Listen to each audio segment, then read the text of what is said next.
Good evening, nerds. It's Fenna, and it's time for a replay cast in Legacy of the Void. Now, I've been lucky enough to get hooked up with some replays from a very special player known as Stephano, currently on Team Meltdown, which I do believe is an esports bar in France. I'm gonna say France since Stephano is French, but I'm pretty sure they're like expanding their brand or the bar out into other countries as well. Never been myself. Would be cool to go one day. And maybe one of you guys have been and can tell me about it. But I think it's just a place where you drink beer and watch esports, basically, which is pretty damn cool in my opinion. Anyway, today he's going to be going up against a barcode guy over here. No idea who it is. I just got a replay pack here, and it's just ladder replays, and so I've got no idea who the barcodes are. Stephano always has... Stephano always has the funniest banter. And, yeah. I mean, look at that. Alright, it pauses it. But he's got... Apparently he's got one hand under his desk right here. You're the best in a beat. Oh my god. You know what that is in reference to? Man, I'm not even going to bring it up, but... This is a very awkward conversation to start this game off. I feel like the barcode knows Stephano pretty well here, but I've got no idea who the barcode is. Let's try and focus on the game a little bit, alright? Let's focus on the game a little bit. From Stephano, we have hatch first, and then a pull into a gas. And from Mr. Barcode Protoss, we should just give him names. Like, I should just call this guy Jimmy or something. Alright, this is Jimmy. Jimmy the Protoss is gone for a Nexus first, into a gateway, into a Cybercore. Pretty standard stuff. As for... Whoa. Oh my god. Alright, this conversation is getting a bit crazy, guys. But Stephano likes the advice there. I was not expecting this kind of conversation. These Europeans, man. These Europeans are crazy. Oh, interesting base to take for Stephano there.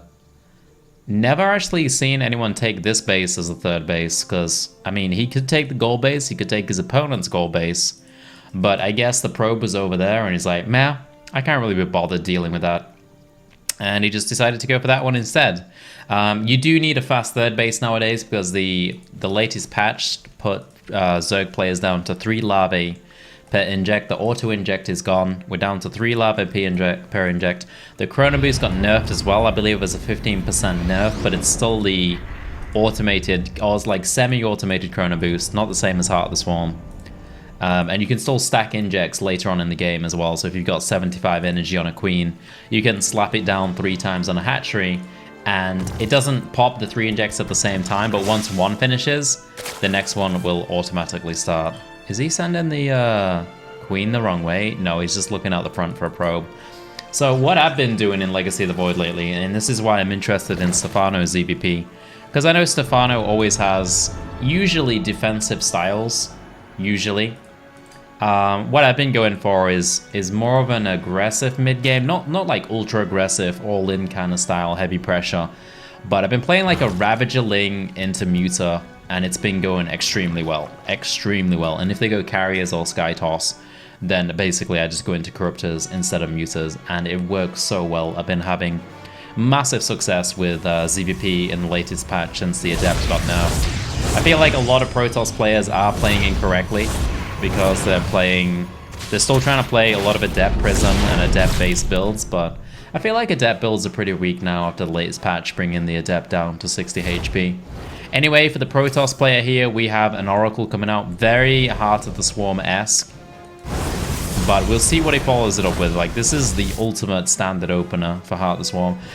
Stephano sees the Oracle come out of the base there with his Overlords. So, as long as he was looking, then he will start Spore Crawlers. Unfortunately, I don't think he was looking. So, he might take a bit of damage on this one. I don't think Jimmy knows that Stephano is actually taking the other third base. which might be one of the reasons why Stephano took it. But he hasn't taken too much damage from this yet. It's only got 2 kills. Spores aren't up yet, but it's going to get a lot of kills now in the main mineral line. It's coming in 5 kills now. It's up to a mentor, and now it's getting even more. It's up to 8.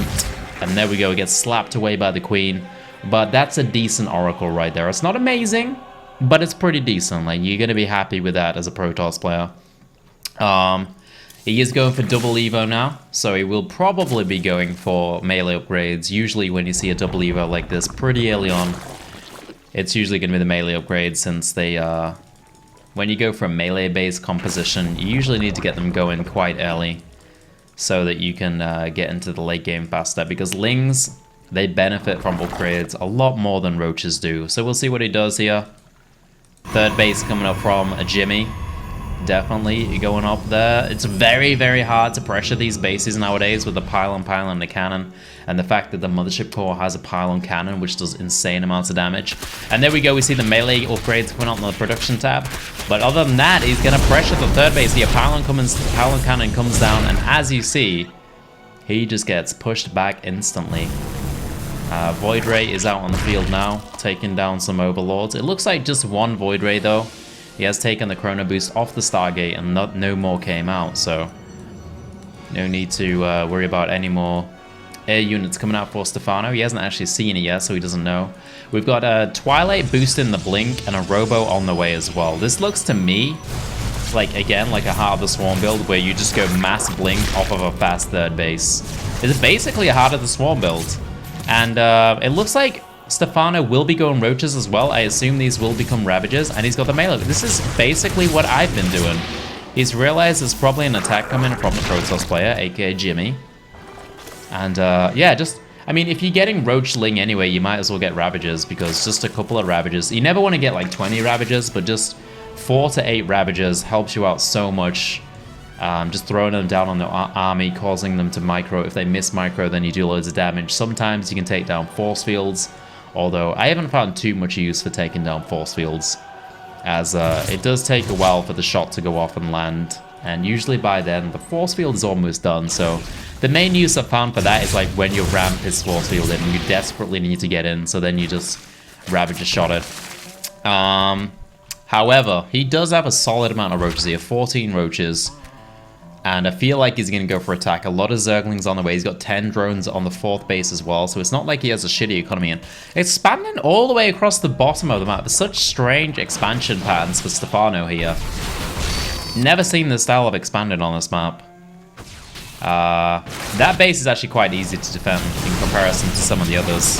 Like, this one is pretty hard to defend if you're up there. Ravagers are on the way now, as I said they would be. 6 Ravagers. I like that amount. Anywhere between 4 to 6 feels good. Sorry, 4 to 8. I think 8 feels like... I don't know why, just 8 feels like the perfect number. But here comes an attack from the Protoss here. Stephano pulls off the line. He's definitely got the army to defeat this. The problem is, the position of this base is just horrible, and defending it is going to be incredibly hard. Now, Jimmy is coming through. It's going to take him a lot of force fields to get rid of that, but he gets them off, and now he's going to have to use the Ravager shots to get past the force fields. Doesn't use them yet. There we go. He tries to get through, but as you see, like, the force field, it takes forever to get it down, but Stephano is pushing through anyway. Can he get on that mothership core? Because if he does, I think he cleans up this army. He needs to get some Ravager shots on that mothership core. If he can take that down, there's going to be no recall for Jimmy. Blink forward for Jimmy. He thinks he's got this, but I don't think he does. I think Stephano is easily going to shut this down, and Jimmy made a big mistake there. A big mistake. He got slapped on the booty with that play. Going in way too deep. And now he's going to be pushed back to his own base, and I don't think he has too much to defend this. Jimmy! What have you done, Jimmy?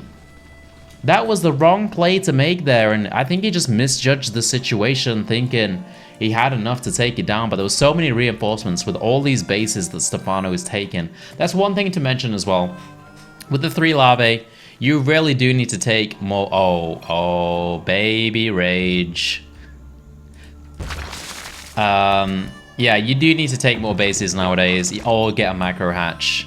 And, well, that's it. What a sad end to that game. He could have battled on. He had 3 bases. I mean, Stephano... Wow, look at the speed that Stephano expands. That's crazy. That's insane. He just builds bases everywhere. Doesn't even bother with a macro hatch. Instead of macro hatches, he basically expands. Which is a cool idea, actually. Because then if you lose a base, you just move drones to the next base or whatever, no big deal. Yeah, pretty cool strategy from Stephano, pretty much what I've been doing. I wonder what he was going to follow up with. Looks like Fast Hive, Adrenal, which is different to me. I like to go for Mutas. I imagine he was going to go for... He was probably going to go for Ultralisks after this instead of Mutas. Or just stay on Ravager Zergling with Adrenal Glands. That's probably going to be pretty strong as well. But yeah, nice play by Stephano though. I like it. I like it. And big shout out to Stephano for giving me these replays. Give him some love on Twitter or something. As it is hard to get replays to cast. And that's why I haven't been doing too much replay casting on YouTube lately. But I've got a bunch of Stephano replays coming, and I've got a bunch more Vibe replays as well, so you can expect a lot more replay casting in the next few days until Overwatch comes out, which is going to be on the 27th. And I'm super excited for that. It's going to be the best. It's going to be the best. Anyway, guys, thanks for watching. I'll see you nerds tomorrow for another video. Peace, guys.